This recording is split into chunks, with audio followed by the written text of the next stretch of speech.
खोल दे ये पंख मेरा कहता है परिंदा, खोल दे ये पंख मेरा कहता है परिंदा, अभी उड़ान बाकी है, मंजिल नहीं ये ज़मीन मेरी, मंजिल नहीं ये ज़मीन मेरी, पूरा आसमान बाकी है, पूरा आसमान बाकी है। गाइज, इसी वाणी के साथ मैं शुरू करता हूँ अपना वीडियो।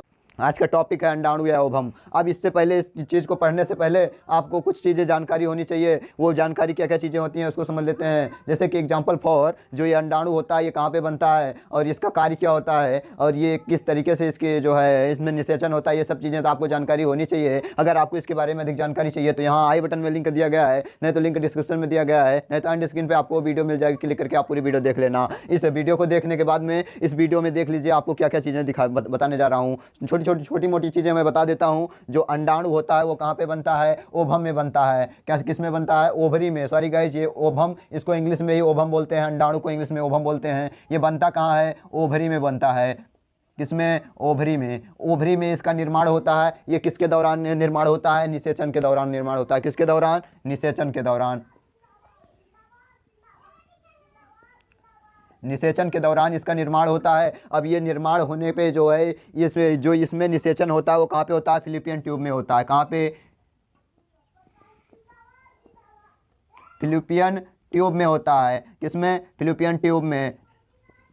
फिलिपियन ट्यूब में किसका निर्माण निषेचन होता है? इसी अंडे का, स्पर्म और अंडे का निर्माण निषेचन होता है। वहाँ पे बनता है जाइगोट। जाइगोट यानी कि युग्मनज बनता है, जिसको बोलते हैं बच्चा। ओके गाइस, तो ये सब हो गई छोटी मोटी जानकारी। ये कहाँ पे बनता है? ओवरी में बनता है। और ये एक मंथ में, मतलब कि ओवरी 2 होती हैं, वो प्रत्येक मंथ में हर एक साइड में अलग अलग मंथ में बनता है। जैसे कि फरवरी में इस ओवरी में बना है अंडा, तो मार्च में उसमें बनेगा, फिर जो है आगे वाले मंथ में इसमें बनेगा। यानी कि एक मंथ में एक ही में अंडा बनता है। और इसकी लाइफ कितना होती है? 15 से 20 दिन।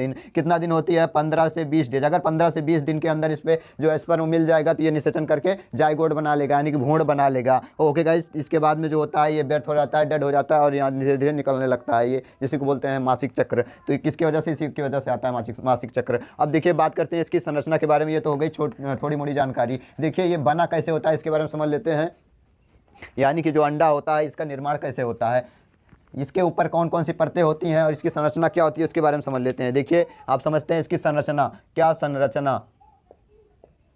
संरचना के बारे में समझते हैं। देखिए, संरचना कुछ इस टाइप से होती है, जैसे कि आपको दिख रहा होगा ये सूरजमुखी का फूल। कैसे? सूरजमुखी का फूल दिख रहा होगा, लेकिन ये सूरजमुखी का फूल अक्सर वैसे तो है नहीं। देखिए, आपको यहाँ पे पंखुड़ियाँ भी दिख रही हैं, बीच में एक पीला सा भाग भी दिख रहा है जो काला काला होता है, जिसमें सूरजमुखी के बीज भी रहते हैं। वैसे कुछ दिख रहा होगा। अगर आपको संरचना बनानी है तो सेम टू सेम सूरजमुखी का फूल है छाप दीजिए, बस। बाकी आपको समझ में आ जाएगा कि इसमें जाइगोट कैसे बनता है। ये सेम टू सेम रहता है। लेकिन आप जो यहाँ से एक पत्ती और निकालते हैं ऐसे करके, इसको मत निकालना। अगर इसको आप निकाल दोगे तो ये गलत हो जाएगा। सूरजमुखी फूल में यहाँ से एक पत्तियाँ और निकल जाती हैं, लेकिन यहाँ पे एक पत्ती नहीं निकालना है, बस एक ही पत्ती रहने देना है। ओके गाइस, तो ये हो गया कुछ स्ट्रक्चर।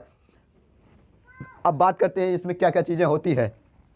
जो आपको यहाँ पे बीच में दिख रहा है इसको बोलते हैं न्यूक्लियस। न्यूक्लियस यानी कि इसमें डीएनए उन्ने सब कुछ होता है। इसमें जो है हर एक गुण होता है, हर एक पैतृक गुण, माद्रिक गुण, मतलब कि पूरा सब कुछ संरचना बाकायदे होती है कि इसी के पास जो होता है कि ये पूरे शरीर का निर्माण करना कैसे क्या चीज़ें करनी है, वो इसी के पास होता है, इसी न्यूक्लियस के पास में होता है। जैसे कि हम लोग आम देखते हैं, आम के ऊपर वाली छिलका तो खा लेते हो तो फल भित्ती खा रहे हैं ना, लेकिन जो बीच में उसका फल होता है, बीज होता है, जिसको बोलते हैं, जिसको आप जो है अमूला हो गया तो छोटे से हो गया तो निकाल के आप तोड़ के बजाते थे, पिपीरी जिसको बोलते हैं, वो सीपी बोलते हैं। उसके बीच का जो भाग होता है जिसको बीज बोलते हैं, 2 बीजपत्री, उसी के पास सब कुछ होता है ना। पेड़ का निर्माण कैसे होगा, पेड़ में फल कैसे लगेंगे, उसमें बौर कैसे आएगा, उसमें टहनियाँ कैसे होंगी, पत्तियाँ की क्वालिटी कैसे होगी, ये कार्य कैसे करेगा। तो सेम टू सेम उसी तरीके से इसमें भी होता है। इसी न्यूक्लियस के पास सब कुछ होता है, पूरा इसको बायोडाटा। मान लीजिए जैसे कि आप लोग कंप्यूटर के पास रखते हैं सीपीयू, कंप्यूटर के पास सीपीयू होता है, वही सीपीयू सेम टू सेम इसके पास है, न्यूक्लियस को बोलते हैं सीपीयू। जैसे कि एग्जाम्पल फॉर कंप्यूटर आप समझ ही गए हैं। अगर आप मोबाइल लिए हैं तो मोबाइल खरीदने जाते हैं, आप दुकान पर देखते हैं ऑक्टा कोर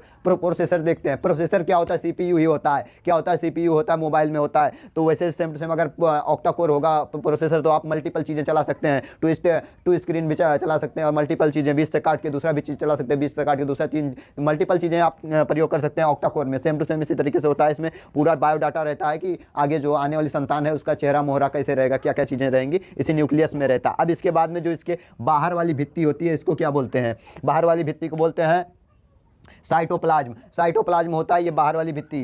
ओके गाइस, यहाँ पे ये वाला जो यहाँ पे आपको ये खाली वाला जगह दिख रहा है इसको बोलते हैं साइटोप्लाज्म। अब इसके बाद में फिर ये वाली जो थैली बचती है, ये वाली भित्ति को क्या बोलते हैं, इस वाली चीज़ को क्या बोलते हैं, इस वाली चीज़ को बोलते हैं जोना प्लेसोडा। क्या? जोना प्लेसोडा। यहाँ पे देखिए जोना प्लेसोडा लिखा गया है। ओके गाइस, इसके बाद में यहाँ पे जो ये वाली होती है इसको क्या बोलते हैं, इसको क्या बोलते हैं, इसको बोलते हैं बिटिलाइन मेम्ब्रेन। क्या? बिटिलाइन मेम्ब्रेन। ये एक प्रकार की झिल्ली होती है, जैसे कि मेम्ब्रेन मतलब जहाँ पे मेम्ब्रेन लगा मतलब वो झिल्ली है, तो बिटिलाइन मेम्ब्रेन होती है ये वाली झिल्ली जो इसका बाहरी आवरण होता है। इसके बाद में जो यहाँ पे लास्ट ये फूल जैसी पंखुड़ियाँ आपको दिख रही हैं, क्या? कोरोना रेडियोटा बोलते हैं इस वाली बाहर वाली झिल्ली को। तो इसको याद रखे रहिएगा, इस बाहर वाली झिल्ली को बोलते हैं कोरोना रेडियोटा। इसके बाद में इस अंदर वाली झिल्ली को बोलते हैं बिटिलाइन मेम्ब्रेन। इसके बाद में जो इसके अंदर वाली ये झिल्ली है इसको बोलते हैं जोना प्लेसोडा। इसके बाद में ये बोलते हैं साइटोप्लाज्म, इस वाली झिल्ली को। इसके बाद में न्यूक्लियस अंदर में आ जाता है। अब बात करते हैं इसमें निषेचन कैसे होता है। क्या बात करते हैं?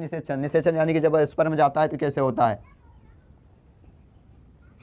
ओके गाइस, यानी कि स्पर्म जो होता है इसे फर्टिलाइजर कैसे करता है, उससे पहले समझ लेते हैं जो ये ओवम होता है स्पर्म से बड़ा कोशिका होती है। देखिए मानव में जो सबसे छोटी कोशिकाएं होती हैं वो स्पर्म होती हैं, उससे बड़ी होती है ओवम होती है। तो बात करते हैं निषेचन कैसे होता है। देखिए जो सबसे पहले जो स्पर्म यहाँ से डिस्चार्ज होता है यूट्रस में डिस्चार्ज होने के बाद में किस में जाता है, फिलिपियन ट्यूब में। इधर से फिलिपियन ट्यूब में आता है ओवम यानी कि अंडाणु, उधर से आता है स्पर्म जो होता है यहाँ तक आता है बड़ी मुश्किल साथ 1 या 2 या 5 स्पर्म पहुँच गए। मान लीजिए यहाँ पे 5 स्पर्म पहुँच गए, 5 स्पर्म यहाँ पे पहुँच गए। जब ये 5 स्पर्म यहाँ पे पहुँच गए इसमें फर्टिलाइजर करने के लिए, अब जानते हैं किसी भी रेस में जब भागता है इंसान तो विनर वही होता है जो सबसे फर्स्ट नंबर पे अव्वल पे आता है, यानी कि सबसे पहले नंबर पे वहाँ पे पहुँचता है जहाँ उसका रनिंग स्टॉप है। तो वहाँ पे मान लीजिए यहाँ पे 5 स्पर्म आए हैं, सबसे पहले ये वाला स्पर्म पहुँच गया। अब ये वाला स्पर्म पहुँच गया, ये भी नहीं जीत सकता क्योंकि ये पहुँचा है तो इसके अंदर तो ज़्यादा ताकत होगी तो मजबूत होगा, क्योंकि रास्ते में बहुत सारे रोड़े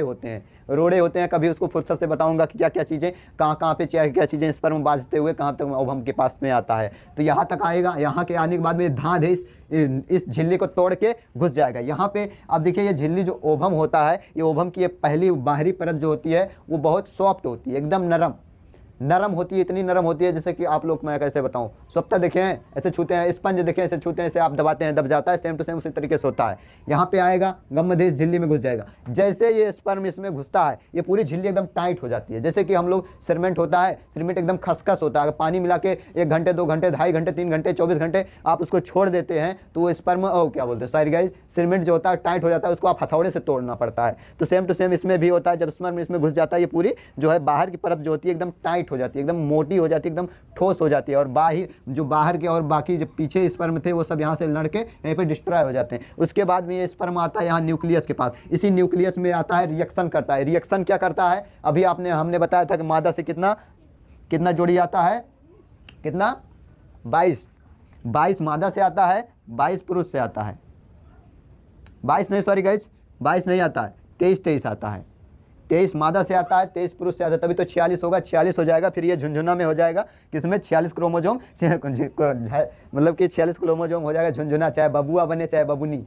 किससे होता है, इसी 46 क्रोमोजोम से। ये होता है अर्धसूत्री विभाजन से। किसमें, अर्धसूत्री विभाजन से, क्योंकि मादा से 23 आएगा, पुरुष से 23 आएगा, माँ से और पिता से 23 आके यहाँ पे 46 बनेगा और बन जाएगा झुंझुना, चाहे लड़का बने चाहे बने लड़की। तो ये हो गया ओवम के बारे में, अंडाणु के बारे में। तो रख हौसला वो मंजर भी आएगा, प्यासे के पास समंदर भी आएगा।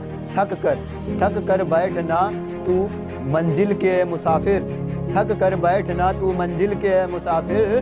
जीतेगा और जीतने का मजा भी आएगा, जीतेगा और जीतने का मजा भी आएगा। इसी वाणी के साथ मैं अपने वीडियो को विराम देता हूँ। मिलते हैं नेक्स्ट वीडियो में नेक्स्ट टॉपिक के साथ, तब तक के लिए जय हिंद, जय भारत।